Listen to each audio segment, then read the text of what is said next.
Hi, everybody. I just wanted to come on because I promised a while ago I would do a video. There was a question about intimacy and the fear of intimacy and being more intimate with ourselves and so on.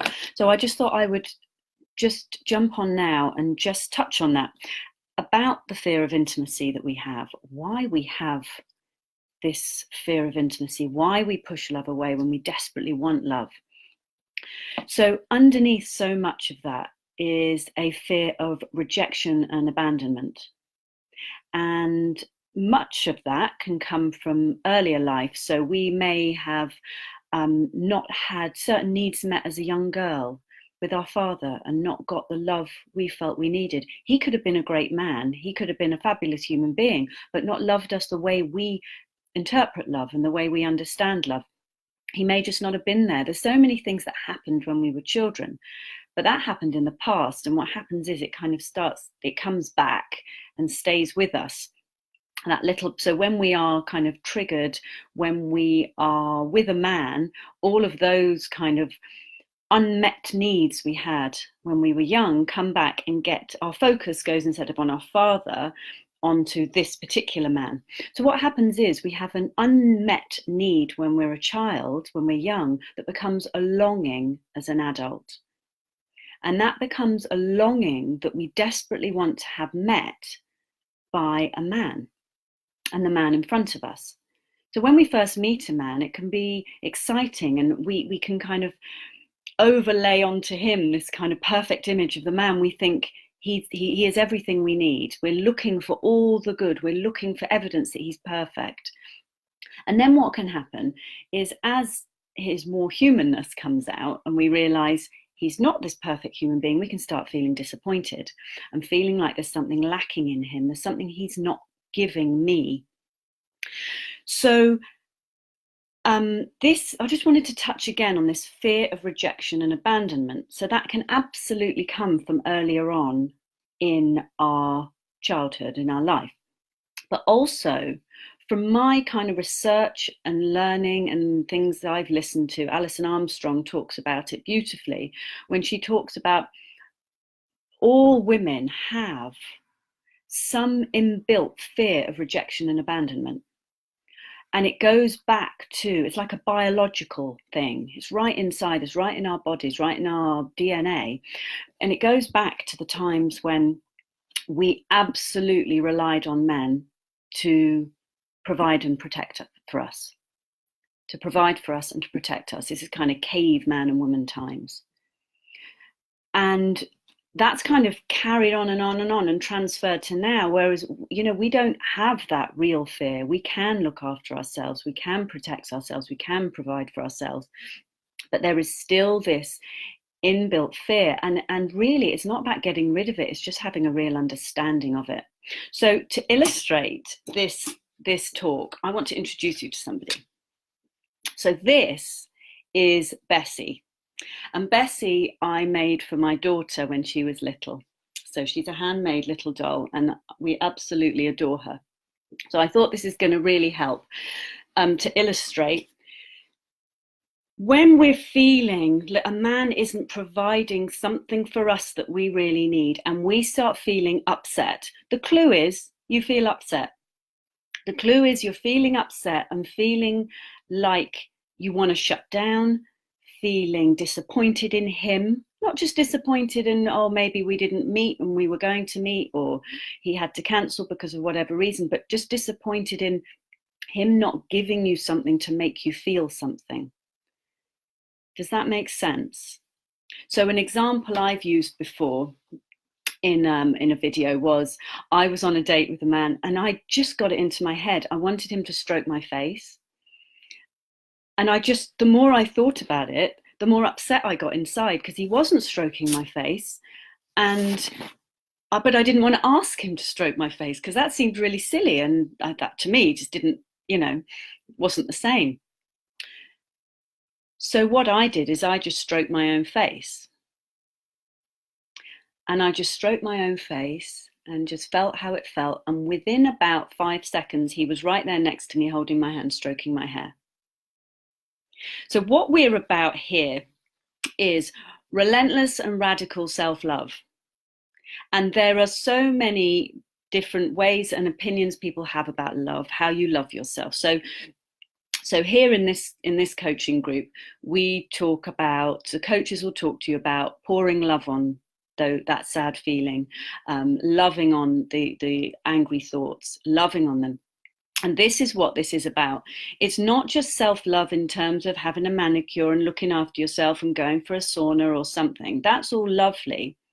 But the kind of radical self-love, the relentless self-love I'm talking about, is loving that young part of you, loving the part of you that you think is bad, loving the part of you that you think is unpleasant, undesirable, unlovable, loving the bitchy part, loving the complaining part, loving the critical part, loving that part. And that's why we have a fear of intimacy, because we are so afraid if a man gets too close, he will really find out who we are, and we think who we really are is really bad. So it's unsafe to let him too close. So to create that safety is about relentless self-love.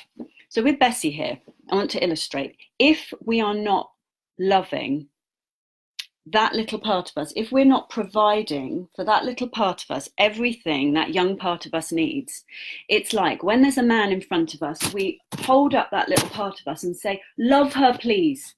She needs loving. She needs caring for. She needs affection. She needs a reassurance. Why aren't you giving it to her? Now, no man is going to want to have a relationship with a little girl. No healthy man. What a man wants is a relationship with a woman.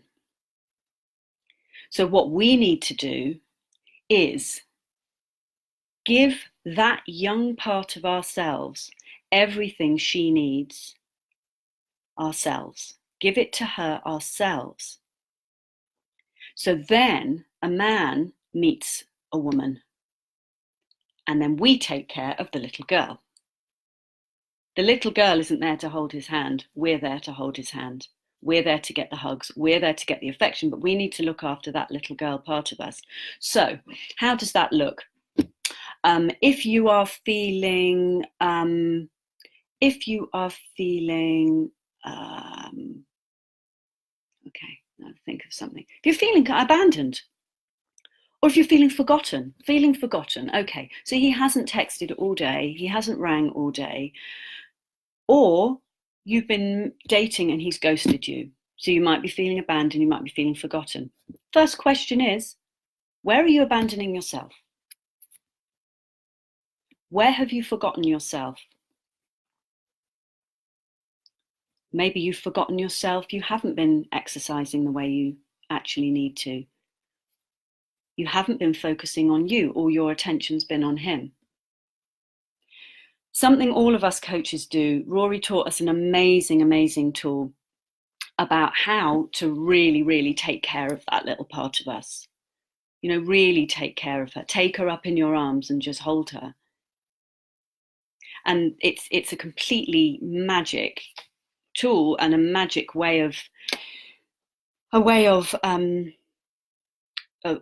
supporting yourself, because you enormously raise your value. This is the kind of self-love we're talking about. And more, the more and more you love yourself and love all the parts of you that seem undesirable, that seem unlovable, you become a kind of a fondness happens, you know, a fondness and a softness towards yourself. When I look into the face of one of my clients, when she's done one of my processes, to really love that little part of her, there is such a softness, there is such a vulnerability, there is such a realness, a gentleness. We are so hard on ourselves, a gentleness towards herself. And that's what this is about. That's what self-love is about. Loving the parts of us we think are the worst. And then suddenly the love we attract from men changes so much, because the way we love ourselves shows the world, shows men an example of how we are loved, of the love we will accept.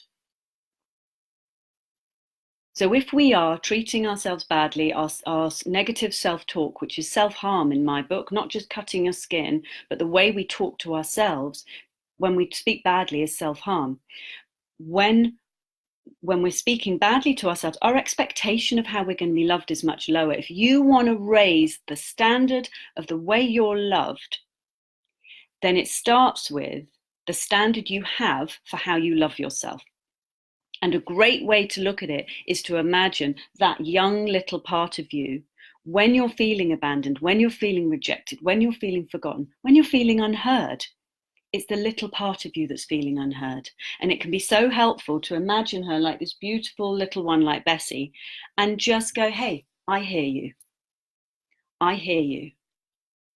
And it will be interesting what you do here. Be really interesting what you do here. And what you might be hearing is, I hear you. You are really unhappy in this relationship. I hear you. You're unhappy in this situation. I hear you. You're feeling sad. It's another Saturday night and you're not seeing your man. And it will be really interesting then the truth you hear. All of this is about becoming more intimate with yourself. Because if you hate who you are deep down, you're not going to want to get to really know yourself. You're not going to want to be intimate with yourself. And as a knock-on effect, you're not going to be able to be intimate with other people, with men especially. But whereas when you're accepting yourself, when you're pouring love on that, all those nasty thoughts, nasty voices, then you become closer to yourself, you become more intimate with yourself, and being intimate with other people becomes really, really easy. So this is about giving the little girl needy part of you what you are desperate for him, a man, to give you. And that's really the bottom line. If you've got any questions, do ask me. I hope that's been nice and clear for you all. And if there's any other specific things you want videos on, do ask any of us any of the coaches can do this for you. Loads of love to you all. I'm hoping I haven't forgotten anything. No, I think that's everything I wanted to share with you. Loads of love to you all. Bye-bye.